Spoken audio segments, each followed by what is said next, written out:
Hello guys, তোমরা সবাই কেমন আছো? আশা করি তোমরা খুব ভালো আছো।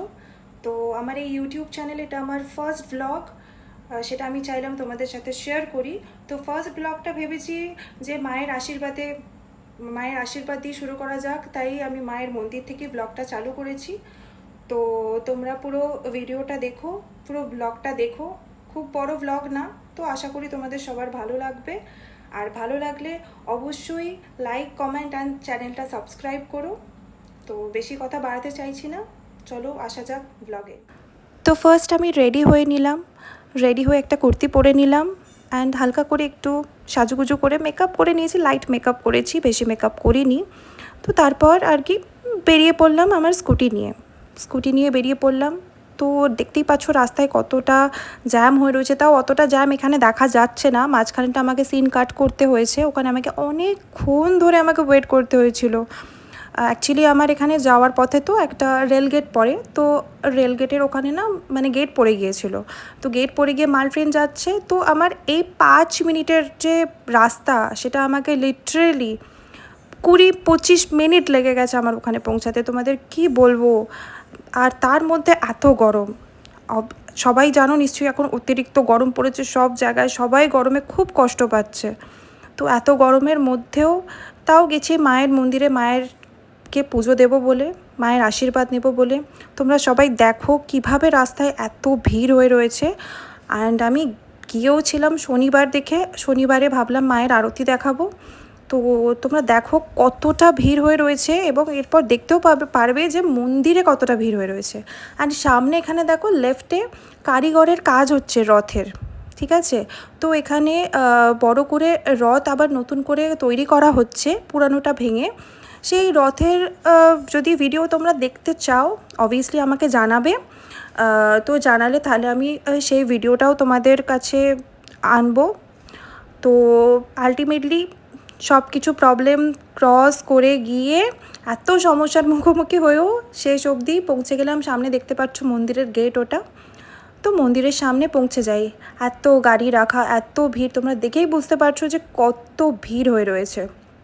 তো ওইখানে সামনে গাড়ি আমি সাইড করে ওখানে রেখে দিলাম।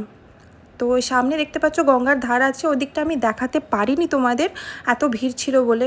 দেখো কত ভিড় মন্দিরে, জাস্ট ভাবা যায় না, এত লম্বা লাইন মায়ের পুজো দেবার জন্য। দেখো ভেতরে সবাই মিলে পুজো দিতে এসছে, এটা কিছুই না, এর বাইরে আরও লম্বা লাইন হয়েছিল। তো তোমরা কারা কারা কালী মায়ের ভক্ত কমেন্ট করে জানিও। তো এখানে দেখতে পাচ্ছ পুজো মোটামুটি হয়ে এসছে। তো আমি প্রসাদটা নিয়ে বাইরে বার হওয়ার জন্য চিন্তা ভাবনা করছি, তো বেরিয়েই এলাম আলটিমেটলি। বেরিয়ে এসে তারপরে ঠাকুরের টিপি পড়ার জন্য ওখানে লাইন লেগেছিলো, সেটার জন্যও লাইন, তোমরা ভাবতে পারছো। তো জাস্ট ভাবা যায় না। দেখে নাও মায়ের মূর্তি, দেখে নাও। তো এসে গেলাম ওই লাইনে যেখানে টিপ পড়ানো হচ্ছে সবাইকে, তো আমিও পড়ে নিলাম, এটা মায়ের আশীর্বাদের। তো এরপর সোজা চলে গেলাম, সামনে একটা শিব মন্দির আছে, ওখানে একটু ধূপ দিতে। তো ধূপ একসাথে এতগুলো নিয়ে ফেলেছি, তো সবগুলো একসাথে ধরাতে পারছিলাম না, একটু প্রবলেম হচ্ছিল। আর আমার বোন সাথে গিয়েছিল, তো বোন হচ্ছে ক্যামেরা ধরেছিল বলে ওকেও আমি ওর হাতে টার্সগুলো দিতে পারিনি, আমাকে এক হাতেই সবটা ম্যানেজ করতে হচ্ছিল। আলটিমেটলি ধূপগুলো জ্বললো। তো এরপর আমি মহাদেবের কাছে গিয়ে একটুখানি ধূপ দেখিয়ে দিলাম, ধূপ দেখিয়ে মনের ইচ্ছা জানালাম। তো ওখানেও দেখতে পাচ্ছ যে এরপর আবার এখানেও ভিড় হওয়া শুরু হয়ে যাচ্ছে, ঠিক আছে। তো এখানেও আলটিমেটলি একটু ধূপ দেখাতে না দেখাতেই আবার দেখলাম এখানে ভিড় হয়ে এসছে, তো সেখান থেকে বার হয়ে এলাম। তো বার হয়ে ভাবলাম যে আর ওদিকটা যাওয়া যাবে না, কারণ অতিরিক্ত ভিড় হয়ে রয়েছে এখানে, অতিরিক্ত, জাস্ট ভাবনার বাইরে। তো ওখানে ধূপটা যেখানে সবাই স্থাপন করছিল, তো ওখানে আমি স্থাপন করে দিলাম। তো করে দেওয়ার পর তারপরে বাড়ি ফিরে এসেছিলাম। তো বাড়ি ফেরার ভিডিওটা আমি ওখানে দিইনি, কারণ ওখানে আসার পথে আরও বেশি জ্যাম, দাঁড়িয়ে দাঁড়িয়ে আলটিমেটলি আসতে হচ্ছিল, তো তাই ওটার ভিডিওতে দিইনি। তো বাড়ি পৌঁছে গেছি, তো দেখতেই পাচ্ছ পৌঁছে গেছি। তো একদম শেষ করছি আমার ভিডিওটা মায়ের এই ছোট্ট একটা ক্লিপ দিয়ে।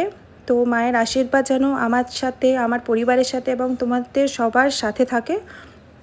তো এখানেই শেষ করছি আমার ভিডিও। গুড নাইট, তোমরা সবাই ভালো থেকো।